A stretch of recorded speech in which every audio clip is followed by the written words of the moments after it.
Hi everyone, welcome to Let's Improve Nursing. আমি তোমাদের English educator শ্রাগধারা ma'am. এই 2026-এ তোমরা যারা স্টুডেন্টসরা উচ্চ মাধ্যমিক পাশ করে বা 11 থেকে হয়তো 12-এ উঠেছো আর তোমাদের নিজেদের জন্য একটা ক্যারিয়ার অপশন চাচ্ছ, যেটা কিনা একটা টেকনিক্যাল লাইনে হচ্ছে, তার জন্য কিন্তু তোমাদের ANM GNM কিন্তু খুব ভালো একটা অপশন হতে পারে। এবং আজকের ভিডিওতে আমরা ANM GNM এর কিন্তু পুরো ডিটেলস জানবো। কারণ কি, তুমি যদি পরীক্ষার জন্য প্রস্তুতি নিতে চাও অথবা তুমি পরীক্ষার জন্য অ্যাপিয়ার করতে চাও, তার আগে তোমাকে পুরো তথ্য জানতে হবে, সম্পূর্ণ জিনিস জানতে হবে যে এই পরীক্ষাটা কিভাবে হচ্ছে, কি থাকছে না থাকছে, এভরিথিং। যারা মনে করো যে আমি একটা টেকনিক্যাল লাইন নিয়ে পড়বো, কিন্তু হতেই পারে তুমি আর্টস নিয়ে পড়েছো, তো আমাদের একটা ধারণা কাজ করে যে আর্টস নিয়ে পড়লে টেকনিক্যাল লাইনে যাওয়া যায় না। তুমি যদি এই পরীক্ষাটা দাও, ANM GNM পরীক্ষা দাও, তাহলে কিন্তু তুমি আর্টস পড়া সত্ত্বেও, কমার্স পড়া সত্ত্বেও তুমি কিন্তু এই পরীক্ষাটার জন্য কিন্তু এলিজিবল হতে পারো এবং তুমি এখান থেকে নিজের জন্য একটা টেকনিক্যাল লাইনে ক্যারিয়ার কিন্তু তুমি এস্টাবলিশ করতে পারো। তার জন্য আজকের পুরো ভিডিওটা দেখতে হবে। আমরা আবার যখন মনে করি ANM GNM একটা মেডিকেল ফিল্ড, একটা নার্সিং ফিল্ড, সেখানে ছেলেরা কি এলিজিবল হবে কিনা, এটাও কিন্তু একটা বিশাল বড় কৌতূহল হয়ে দাঁড়ায়, তাই না?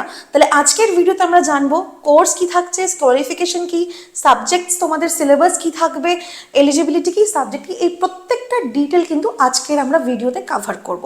চলো শুরু করা যাক without any further delay. And প্রথমেই আমরা জেনে নিই, এই যে পরীক্ষাটা হয় ANM GNM পরীক্ষা, এই পরীক্ষাটা আমাদের কে কন্ডাক্ট করায়? WBJEE বোর্ড কিন্তু এই পরীক্ষাটা কন্ডাক্ট করায়। গোটা বছরে একমাত্র একবারই এই পরীক্ষাটি হয়, যেটার জন্য ANM GNM বা ANM আর GNM দুজনে কিন্তু এটার জন্য পরীক্ষায় বসতে পারে, ঠিক আছে?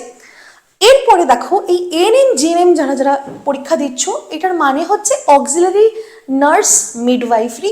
এইটা হচ্ছে 2 বছরের একটা ডিপ্লোমা কোর্স মাত্র, ঠিক আছে?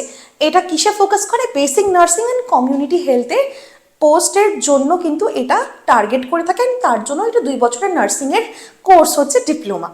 এবং GNMটাও আমি যদি দেখি, এটাও কিন্তু একটা ডিপ্লোমা নার্সিং কোর্স। GNM এটা হচ্ছে জেনারেল নার্সিং অ্যান্ড মিডওয়াইফারি, এটা হচ্ছে আমাদের এটার ফুল ফর্ম। এবং শুধু সেটাই না, এটা আমাদের মোটামুটি 3 থেকে 3.5 বছরের একটা, তুমি বলতে পারো পুরো একটা ডিপ্লোমার একটা কোর্সের ডিউরেশন হয় 3 থেকে 3.5 বছর, যেখানে কিনা ট্রেনিং হয় ক্লিনিক্যাল নার্সিংয়ের জন্য।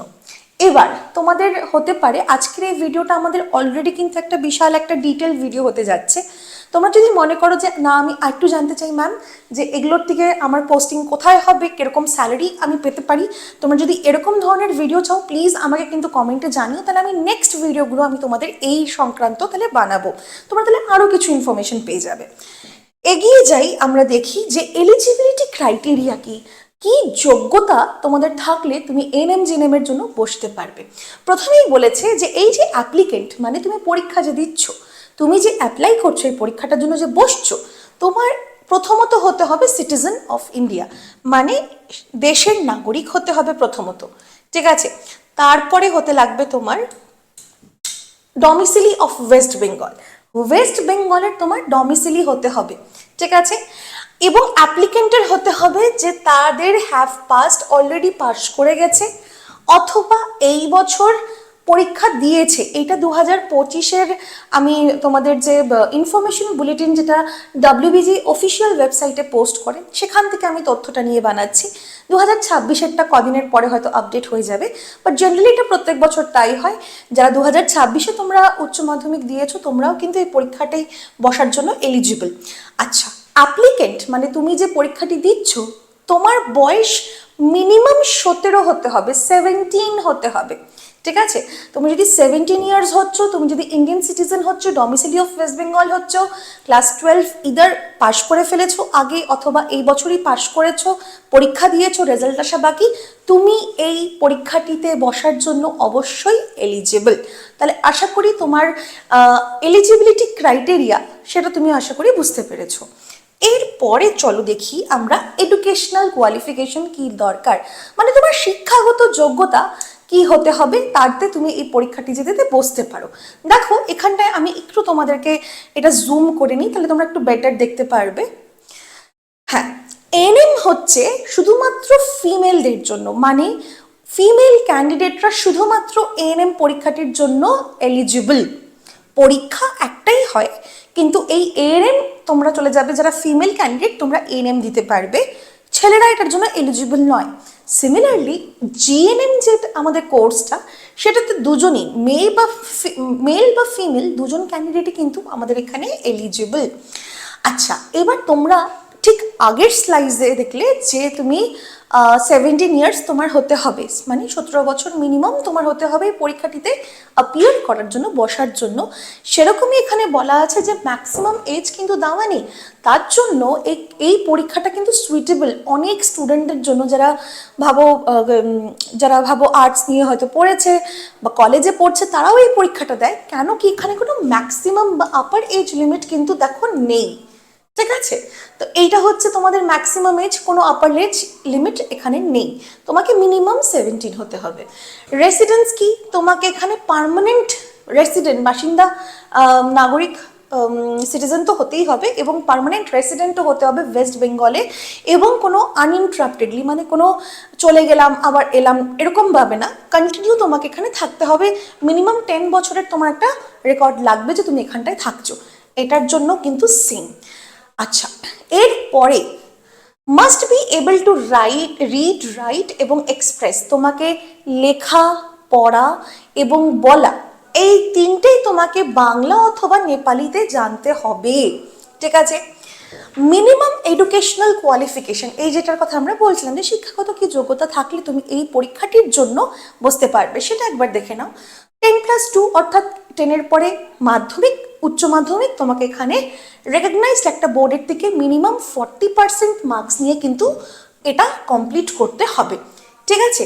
হ্যাঁ, 5%-এর রিল্যাক্সেশন আছে এসটি, এসসি, ওবিসি ক্যাটাগরি এ বির জন্য, এইটুকুন তো আছে, ঠিক আছে? এবং ইংরেজি যে সাবজেক্টটি, অর্থাৎ মাধ্যমিক উচ্চ মাধ্যমিকে তোমাকে ইংরেজি যে সাবজেক্টটি, সেটাতে কিন্তু অবশ্যই পাশ করতে হবে, ঠিক আছে? এইটুকুন তাহলে আশা করি তোমরা সবাই বুঝতে পেরেছো। তাহলে এইটা হচ্ছে আমাদের মেন এডুকেশনাল কোয়ালিফিকেশন রিকোয়ার্ড, যেটা আমরা এএনএম জিএনএম পরীক্ষার জন্য বসতে পারি যাতে। এরপরে দেখো আমাদের সাবজেক্ট, মানে ম্যাম আমরা এইটুকুন তো জানলাম, কিন্তু এবার আমরা জানবো যে এটার কি সাবজেক্ট দরকার, কি কি সাবজেক্ট পড়তে হবে আমাকে পরীক্ষাটির জন্য বসার প্রিপারেশনের জন্য। প্রথমে হচ্ছে কি লাইফ সায়েন্স। আমি তোমাকে একটু বলে দিই, লাইফ সায়েন্স হচ্ছে ফার্স্ট হাইয়েস্ট ওয়েটেজ সাবজেক্ট এই পরীক্ষাটির, ঠিক আছে? আস্তে আস্তে আমরা মার্কস ডিস্ট্রিবিউশনও দেখবো যে কোন সাবজেক্টে কত মার্কস আসছে, কোনটার ওয়েটেজ কত। আমি এখানে তোমাকে একটু হালকা করে বলে দিচ্ছি, যেটা হচ্ছে লাইফ সায়েন্সের সবার থেকে বেশি। সেকেন্ড হচ্ছে ফিজিক্যাল সায়েন্স, থার্ড হচ্ছে তোমাদের ইংরেজি, ম্যাথ এবং জেনারেল নলেজ দুটোই সেম সেম, ঠিক আছে? এবং লজিক্যাল রিজনিং হচ্ছে লাস্টে 5 মার্কসের তোমাদেরকে জিজ্ঞাসা করে। অর্থাৎ তুমি এখন যখন উচ্চ মাধ্যমিক পাশ করে গেছো, তুমি দেখছো এই জিনিসগুলো কিন্তু তোমার দরকার, এই 5টা সাবজেক্ট তোমাকে কিন্তু পড়ে প্রস্তুত হয়ে তোমাকে কিন্তু পরীক্ষায় বসতে হবে। তাহলে তুমি একটু নিশ্চয়ই আন্দাজ করতে পারছো এখানটায় বায়োলজি লেখা না, বা এখানে ফিজিক্স অ্যান্ড কেমিস্ট্রি লেখা না, এখানে কি লেখা, এখানে আমাদের লাইফ সায়েন্স এবং ফিজিক্যাল সায়েন্স লেখা।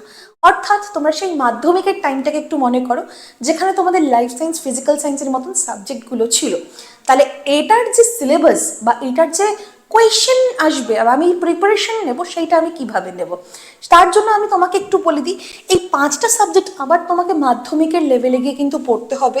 এবং যারা তোমরা চাও যে পড়তে এবং পুরো সুন্দরভাবে একদম ডিটেলে পড়তে চাও পরীক্ষার জন্য, এবং তার সঙ্গে মক টেস্ট আছে সব আমাদের এই কোর্সটায়, এইটার দাম মোটেই 1599, এখন আর নেই, এইটা হচ্ছে আমাদের 999, মাত্র 1000 টাকায় তুমি কিন্তু এই কোর্সটা পেয়ে যাবে। তার জন্য আমাদের যে নিচে ডেসক্রিপশন বক্স দেখো হেল্পলাইন নাম্বার দেওয়া আছে, সেটা তুমি আমাদেরকে কন্ট্যাক্ট করে হেল্প করে তুমি কিন্তু নিয়ে ব্যাচটা নিয়ে পড়াশোনা করতে পারো। কেন কি এই যে সাবজেক্টগুলো, এই যে 6টা সাবজেক্ট তুমি দেখছো, এই 6টা সাবজেক্ট কিন্তু তোমাকে পুরো কমপ্লিট করতে হবে। এবং কম্পিটিশন বেশি এই জন্য, কারণ কি এখানে আপার এজ লিমিট নেই, তোমরা কিছুক্ষণ আগেই দেখলে এখানে কিন্তু আপার এজ লিমিট নেই।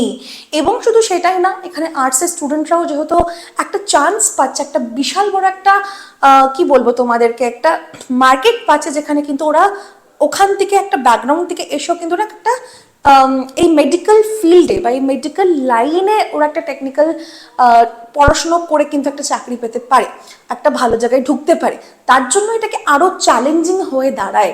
তো সেখানটায় তোমাকে সার্ভাইভ করতে হবে, সেখানে তোমাকে পরীক্ষায় খুব ভালো মতন উতরিয়ে বেরোতে হবে, যাতে তুমি একটা ভালো কলেজ পেয়ে তুমি যাতে ভালো করে পড়াশোনা কমপ্লিট করে তুমি একটা চাকরি পাও এবং নিজের ক্যারিয়ারটাকে এস্টাবলিশ করো। তো তোমরা বেশি দেরি না করে এইটাতে তোমরা ভর্তি হয়ে যাও আমাদের টার্গেট ব্যাচে। প্রত্যেকটা সাবজেক্টের জন্য প্রত্যেকটা টিচার আছে, তারা কিন্তু অল সাবজেক্ট, আমরা 6টাই সাবজেক্ট কিন্তু তোমাদের এখানে কভার করাচ্ছি with mock test and solution. এবং তোমাদেরকে আরেকটু জানিয়ে দিই, এই মুহূর্তে তোমরা যারা যারা এই ভিডিওটা দেখছো, তোমাদের একটু আমি নলেজ দিয়ে দিই যে এই যে 14th জুন WBJ, সেই যে আমাদের যে কন্ডাক্টিং বডি, সে কিন্তু এই ডেট, এটা টেন্টেটিভ ডেট বের করেছে।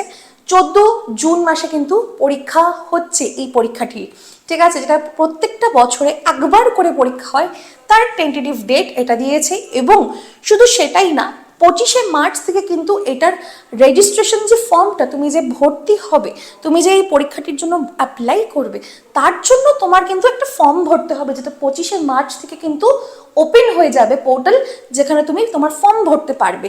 এবং এই সংক্রান্ত আরও প্রচুর ডিটেল পাওয়ার জন্য কিন্তু লেটস ইমপ্রুভ নার্সিং চ্যানেলটাকে অবশ্যই ফলো করো, কেন কি আমরা প্রচুর এটা নিয়ে ইনফরমেশন তোমাদেরকে কিন্তু দিতে যাচ্ছি। তাহলে চলো এগোই আমরা আমাদের ডিটেলের দিকে। এবার আমরা দেখব হচ্ছে সিলেবাস। ম্যাম আমরা তো বুঝলাম, আমি তোমাকে তখনই বলছিলাম যে লাইফ সায়েন্স আছে, বায়োলজি নেই, ফিজিক্যাল সায়েন্স আছে, ফিজিক্স কেমিস্ট্রি নেই, অর্থাৎ এটা হচ্ছে আমাদের মাধ্যমিক বেসিসে হচ্ছে, সেই জিনিসটা আমরা সিলেবাস এখানেটাই দেখব।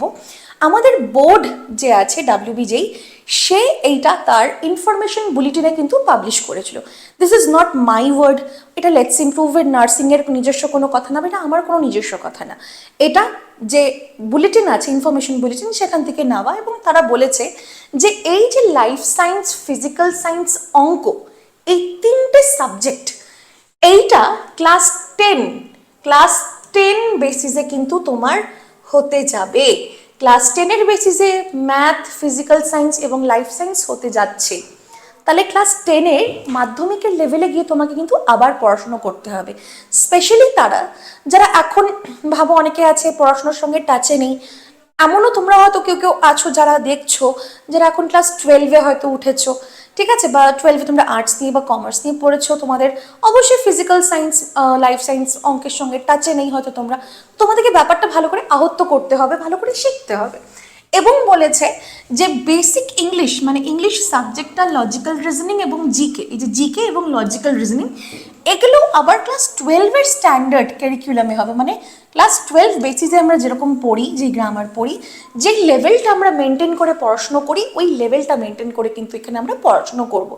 তাহলে একটা স্টুডেন্টের এটা অবশ্যই একটা অসুবিধাজনক ব্যাপার যে কতখানি পড়বো, কোথার থেকে রিসোর্স কালেক্ট করব, এইটা আবার ক্লাস 12-এর এইটুকুন তুমি দেখতে পাচ্ছ। তাহলে এই জায়গাগুলো কিন্তু একটা স্টুডেন্টের নিজে নিজে পড়াশোনা করতে অবশ্যই সমস্যাজনক কিন্তু হয়। তার জন্যই কিন্তু তোমাদেরকে আমাদের সাজেস্ট করা যে তোমরা ডেফিনেটলি আমাদের এই ব্যাচটাতে জয়েন করো। তোমাদের একবার তোমরা যখন ব্যাচে জয়েন করবে, তখন তোমাদের আর কোনো কিছু কিন্তু নিয়ে ভাবতে হবে না, তোমরা আসবে, পড়বে, এবং তোমাদেরকে যে নোটসগুলো দেওয়া হবে, পিডিএফগুলো দেওয়া হবে, সেখান থেকে তুমি বোঝার পরে পড়লে and you are good to go. তোমার এইভাবে প্রিপারেশন খুব ভালো কিন্তু হয়ে যাবে। তাহলে চলো আমরা সিলেবাস যখন এখন বুঝে গেছি, এরপরে আমরা দেখে নিই হচ্ছে মার্কস ডিস্ট্রিবিউশন, যে কোথার থেকে কতখানি মার্কস আমরা পাচ্ছি। খুব ভালো করে দেখবে লাইফ সায়েন্স। আচ্ছা, প্রথমে দেখো ক্যাটেগরি, এই যে ক্যাটেগরি 1, ক্যাটেগরি 2। ক্যাটেগরি 1, ক্যাটেগরি 2 কিসের জন্য? শুধুমাত্র লাইফ সায়েন্স এবং ফিজিক্যাল সায়েন্সের জন্য। এটার কি দুটো পেপার হবে? না, পেপার একটাই হবে, ভাগ করা দুরকম ভাবে। এই যে ক্যাটেগরি 1 যেটাকে তুমি দেখতে পাচ্ছ, এই ক্যাটেগরি 1-এর মধ্যে তোমরা একটা জিনিস নোটিস করবে, এটার প্রত্যেকটাতে 1 মার্কস করে থাকবে। এবং ক্যাটেগরি 2-তে যতগুলো প্রশ্ন থাকবে, 10টা প্রশ্ন থাকবে, 10টা কিন্তু 2 মার্কসের থাকবে। অর্থাৎ আমি যদি লাইফ সায়েন্সের কথা বলি, লাইফ সায়েন্সে ক্যাটেগরি 1-এর 30টা প্রশ্ন থাকবে, 30 মার্কসের, 1 মার্কস ইচ।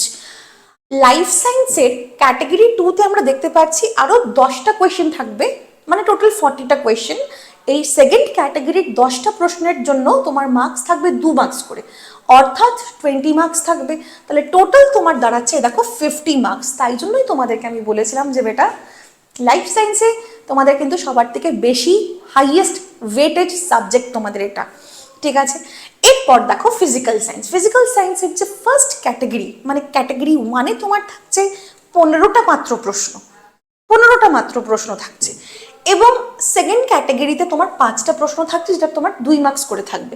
তাহলে 5 × 2 আর এটা 15 × 1, তাহলে এখানে 15 মার্কস আর এখানে হচ্ছে তোমার 10 মার্কস। তাহলে টোটাল তোমার দাঁড়ালো 20টা কোয়েশ্চেনের জন্য তোমাকে দেবে হচ্ছে 25 মার্কস। এটা হচ্ছে সেকেন্ড হাইয়েস্ট ওয়েটেড সাবজেক্ট আমাদের ANM GNM পরীক্ষার। থার্ডে আসো, থার্ডে হচ্ছে বেসিক ইংলিশ। বেসিক ইংলিশ তোমাদের 15টা করে প্রশ্ন থাকবে। এখানটায় কোনো কিছু নেই, এই সাবজেক্টগুলো শুধুমাত্র ক্যাটাগরি 1 আর 2 শুধুমাত্র লাইফ সায়েন্স ফিজিক্যাল সায়েন্সের জন্য ছিল। বেসিক ইংলিশের জন্য তোমার মোটামুটি 15টা করে প্রশ্ন থাকবে, 15 মার্কসের। তারপরে আমরা ম্যাথ এবং জিকে পাবো। ম্যাথ জিকে কিন্তু 10 মার্কস 10 মার্কসের থাকছে, 10টা প্রশ্নই থাকবে। এই যে 10টা কোয়েশ্চেন 10 মার্কস, তাহলে এখানে আমরা 20 মার্কস পাচ্ছি, ঠিক আছে। আর লাস্টে থাকবে হচ্ছে লজিক্যাল রিজনিং, যেখানে 5টা প্রশ্ন থাকবে, 5টা প্রশ্নের জন্য 5 মার্কস দেবে, অর্থাৎ তোমার টোটাল দাঁড়াচ্ছে 115। এই 115-র মধ্যে তুমি তাহলে বুঝতে পেরেছো লাইফ সায়েন্স আর ফিজিক্যাল সায়েন্স কত গুরুত্বপূর্ণ, এবং এই যে সম্পূর্ণ জিনিসটা মিলিয়ে তোমার থাকছে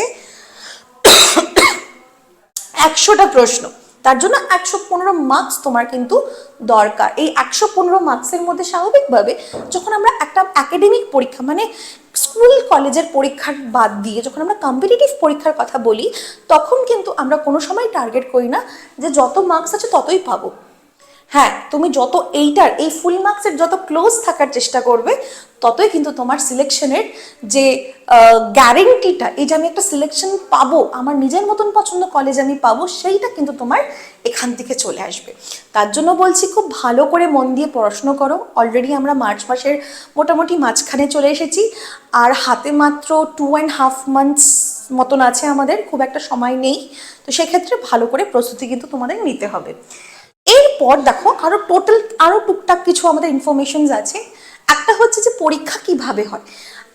কম্পিটিটিভ লেভেলের পরীক্ষা 2 রকমের হয়, একটা হচ্ছে কম্পিউটার বেসড টেস্ট, যেটাকে আমরা সিবিটি বলি, আরেকটা হচ্ছে আমাদের ওএমআর শিট। তোমাদের এই ক্ষেত্রে ওএমআর শিট দেওয়া হবে, বাবল ফিল করতে হবে, কোনটা সঠিক উত্তর সেটার তোমাকে বাবল ফিল করতে হবে। এবং এটার যে কোয়েশ্চেন টাইপ সেটা তোমার এমসিকিউ প্যাটার্নে থাকবে, কোনো ডেসক্রিপটিভ, কোনো লেখা, কোনো অ্যান্সার রাইটিংয়ের এখানে ব্যাপার নেই। সিম্পল তোমাদের এমসিকিউ বেসিসে পরীক্ষা হবে। ল্যাঙ্গুয়েজের কথা যদি বলি, প্রশ্নপত্র তোমাদেরকে 2 রকম ভাষায় প্রশ্ন থাকবে, সেটা হচ্ছে ইংরেজি এবং বাংলা। ইংলিশ অ্যান্ড বেঙ্গলিতে তোমাদের কিন্তু এই প্রশ্নটা থাকবে। এবং তুমি যদি বাকি সাবজেক্টের কথা বলো, ইংলিশের পরীক্ষার জন্য ইংলিশেরটা তো বাংলা করা যাবে না, লজিক্যাল রিজনিংও করা যাবে না, এবং জেনারেল নলেজও কিন্তু করা যাবে না। তাহলে ইংলিশ, লজিক্যাল রিজনিং অ্যান্ড জিকের জন্য তোমাদের ইংলিশেই কিন্তু প্রশ্ন থাকবে। এবং এইটার জন্য যে টাইম, তুমি কিছুক্ষণ আগেই জাস্ট দেখেছো যে আমাদের যে এই পরীক্ষাটা আমাদের আমরা জানতে পারলাম যে এখানে 100টা প্রশ্ন থাকবে, কোয়েশ্চেন থাকবে, তার জন্য আমাদের 115 মার্কসের জন্য আমরা পরীক্ষা বসবো, এবং এটার জন্য অনলি 1.5 আওয়ার, অর্থাৎ 90 মিনিট। তাহলে তুমি দেখছো তো কতটা কম্পিটিশন এখানে টাফ হতে যাচ্ছে। অলরেডি আমাদের আপার এজ লিমিট নেই, আমাদের যে কোনো তুমি ক্যাটাগরির হও না কেন, যে কোনো স্ট্রিমের থেকে তুমি পাস করে আসো না কেন, সেটা তুমি অবশ্যই এটাতে তুমি অ্যাপ্লাই করতে পারবে। এবং তুমি দেখো এখানটায় তোমাদের যে 100টা প্রশ্ন জিজ্ঞাসা হবে, 100টা প্রশ্নের জন্য not even 1 minute for 1 marks. 1 মার্কসের জন্য 1 মিনিট তোমরা কিন্তু পাচ্ছ না, অর্থাৎ 90 মিনিটের মধ্যে তোমাকে 100টা প্রশ্ন সলভ করতে হবে। তাহলে চ্যালেঞ্জিং তো অবশ্যই, তাই জন্য তোমাদেরকে বলবো খুব ভালো করে পড়ো। ডেট কিন্তু বেরিয়ে গেছে, পরীক্ষার টেন্টেটিভ ডেট WBJ আউট করে দিয়েছে, that is 7th of June. আর বেশি 14th অফ জুন, আর বেশি হাতে টাইম নেই। তো ভালো করে তোমরা পড়াশুনো করো, অ্যান্ড তোমরা এই চ্যানেল লেটস ইমপ্রুভ নার্সিংকে কিন্তু ডেফিনেটলি সাবস্ক্রাইব করো, বিকজ এইটার মধ্যে তোমার প্রচুর কন্টেন্ট আসছে, এবং ক্লাসও কিন্তু শুরু হচ্ছে। ইউটিউবে বেশ কিছু ক্লাসেস আমরা নিয়ে আসবো তোমাদের জন্য, তার জন্য চ্যানেলটাকে ফলো করতে হবে, সাবস্ক্রাইব করো এখনই। এবং তোমাদের সঙ্গে দেখা হবে আমার আরেকটি ভিডিওতে, অ্যান্ড তার মধ্যে তোমাদের যদি কোনো কনফিউশন থাকে, ডাউট থাকে, আমাকে কমেন্টে জানাও। তাহলে আজকের জন্য এতটুকুনি, দেখা হচ্ছে তোমাদের সঙ্গে আরেকটি ভিডিওতে। Till then keep watching and keep learning. Bye by.